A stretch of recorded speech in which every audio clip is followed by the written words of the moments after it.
Se alguma coisa deu certo, repita. Esse é o raciocínio por trás de muitas produções da Hanna-Barbera. Muitos de seus personagens tinham os maneirismos de comediantes famosos e muitos desenhos copiavam um modelo de séries de sucesso. E quando alguma série animada deles dava certo, eles tratavam de tentar fazer outra igual. Família da Idade da Pedra deu certo? Então, vamos fazer uma família no futuro. Quando lançaram o Scooby-Doo em 1969, foi um sucesso tão grande que fizeram do desenho uma forminha de biscoito, com a qual fizeram várias produções com a mesma fórmula. Essa fórmula era adolescentes que investigavam mistérios, acompanhados de um parceiro cômico não humano ou pelo menos incomum. Foram diversos os clones do Scooby-Doo lançados pela Hanna-Barbera. Antes de falar deles, vale a pena mencionar uns dois que têm suas semelhanças com Scooby e sua turma.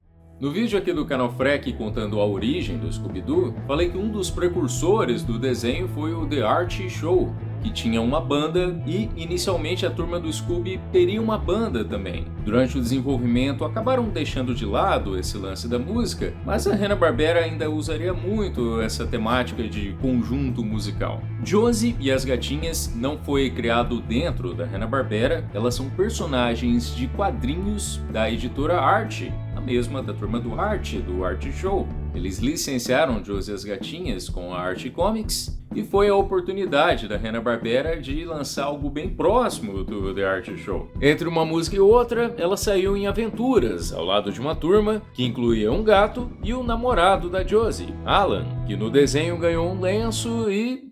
te lembra alguém? Joe Ruby e Ken Spears, que fizeram parte da criação do Scooby-Doo, escreveram vários roteiros. Elas acabaram tendo um spin-off situado no espaço.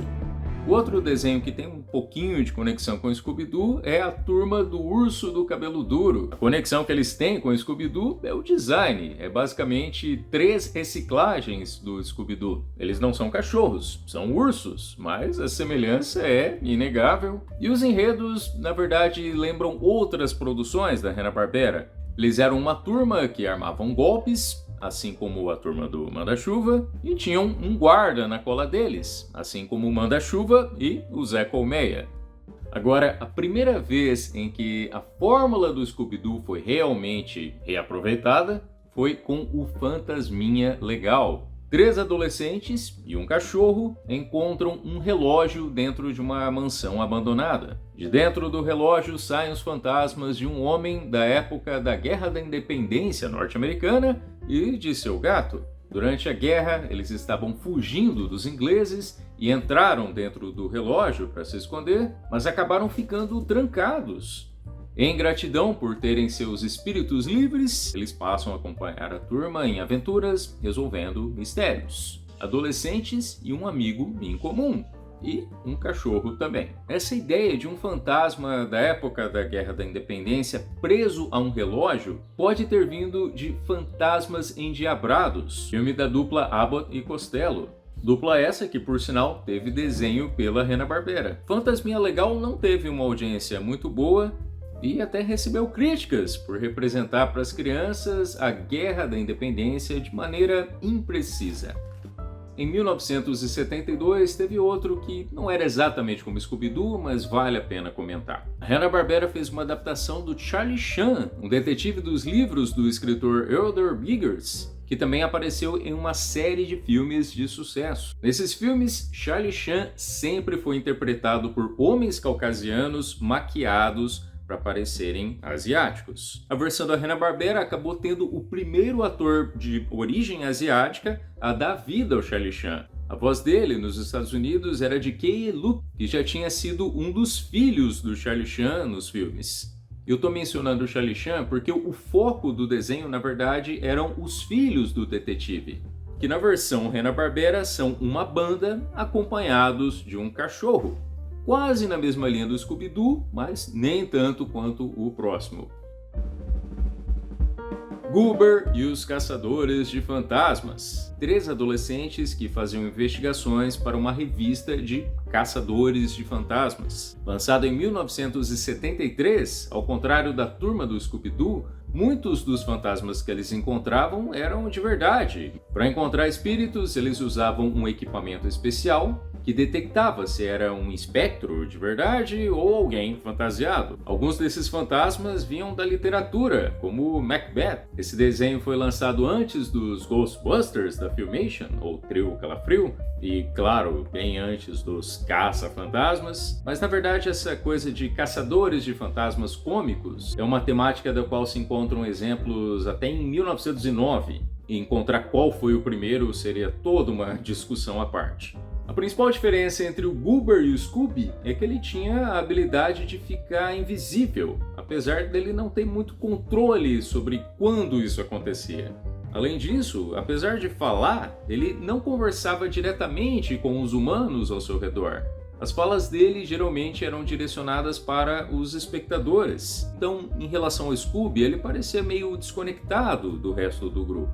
8 episódios contaram com a participação do pessoal da família do Remy, que era uma sitcom que depois ganhou um desenho animado da Hanna-Barbera situado no espaço.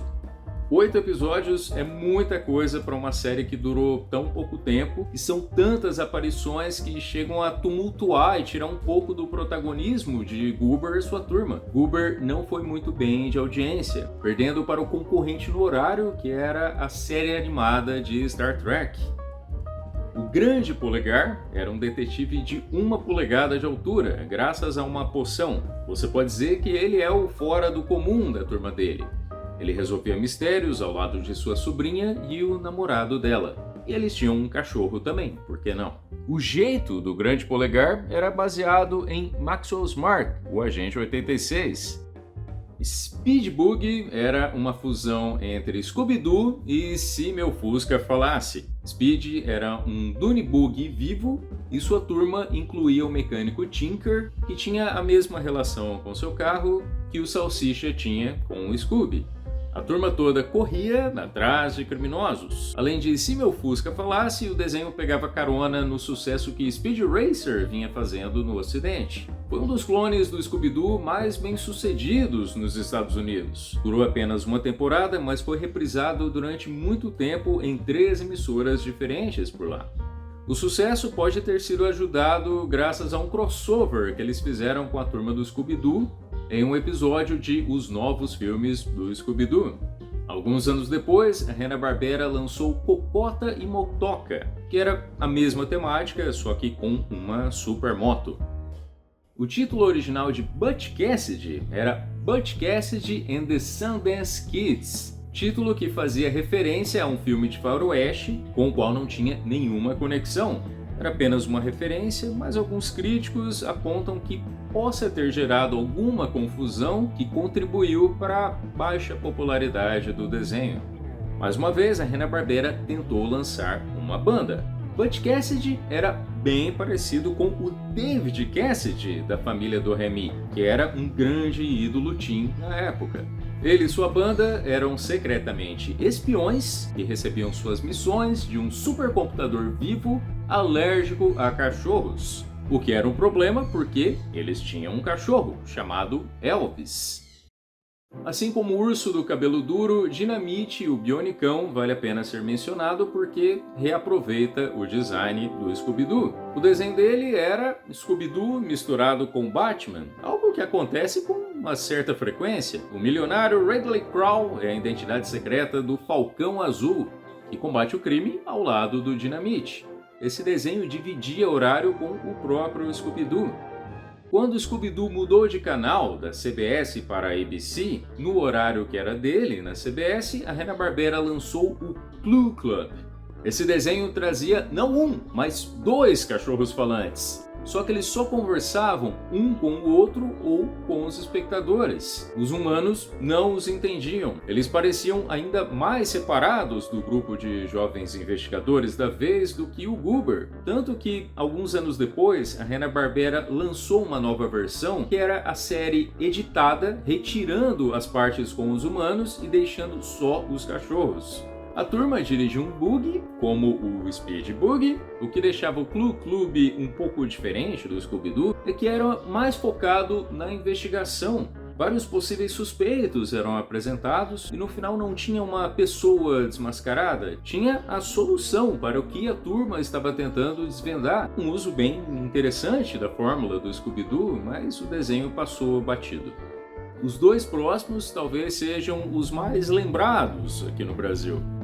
Tubarão. A turma em questão era de uma civilização no fundo do mar. Eles formavam uma banda, os Netunos, e faziam shows por diversas cidades submersas. Na bateria estava o Tubarão Branco do Tubarão. Ele tinha a personalidade e a risada do Curly dos Três Patetas. E também pegou emprestado o bordão do comediante Rodney Dangerfield, o "não tem nenhum respeito".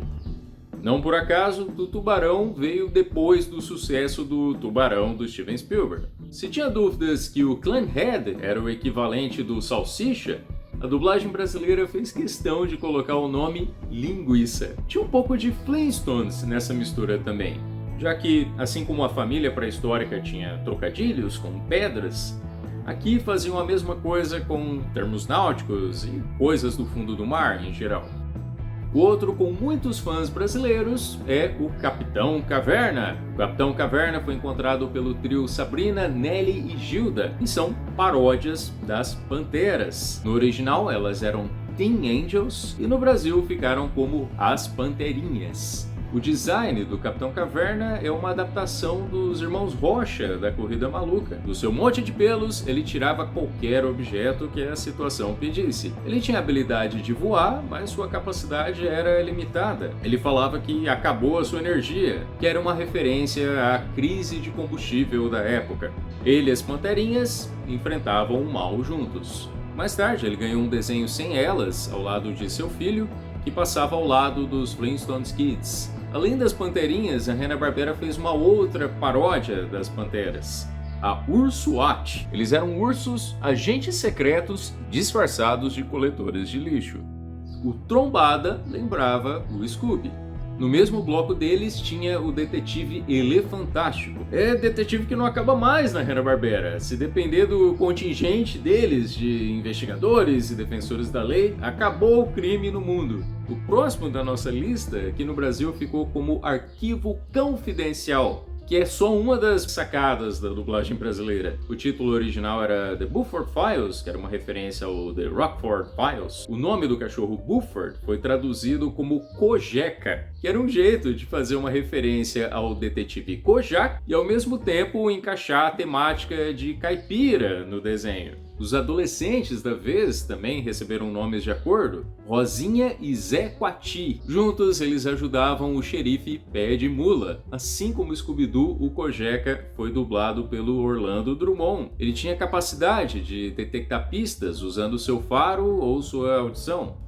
O desenho dividia horário com o Fantasmino, o fantasma galopante, meio que outra versão do Fantasminha legal. Dessa vez era o fantasma de um mineiro, que ajudava uma turma a resolver crimes. A Hanna-Barbera licenciou um personagem dos quadrinhos, a Shimu, a Foca Fofa, e a colocou no cargo de Scooby-Doo em 2 ocasiões. Uma vez foi ao lado de Fred e Barney quando eles viraram policiais em Bedrock. A outra foi com um novo grupo de adolescentes, num desenho em que ela era a estrela. Os desenhos da Shimu vieram no final dos anos 70, e dá pra dizer que foram os últimos exemplos de séries animadas que eram clones do Scooby-Doo. Mas talvez dê pra forçar um pouco e encontrar alguns exemplos nos anos 80. A adaptação da Hanna-Barbera da série Os Gatões, ou Dukes of Hazzard, tinha um cachorro no meio. Talvez dê pra dizer que na versão do Gasparzinho da Hanna-Barbera, o Gasparzinho seja o Scooby-Doo da vez. Aliás, esse Gasparzinho da Hanna-Barbera é um pouco demais. O título original era Casper and the Angels, mais uma vez indo na cola das Panteras, ou Charlie's Angels. Na série, o Gasparzinho é parte de uma força policial no espaço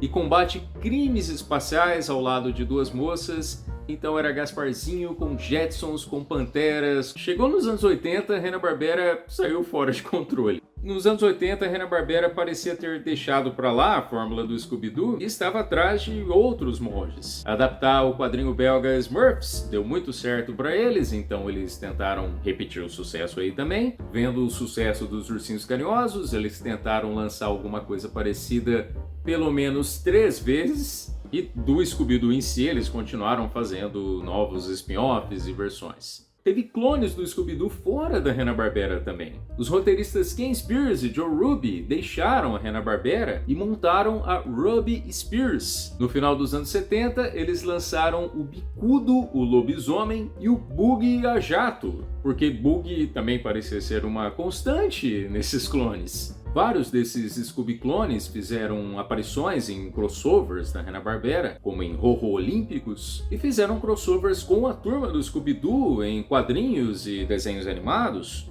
O número 50 do quadrinho do Scooby-Doo da DC Comics tem participação de vários deles, e alguns deles apareceram em Scooby-Doo Mistérios S.A. E dá pra ver vários deles em Jellystone, inclusive uma versão feminina do Tubarão é uma das protagonistas.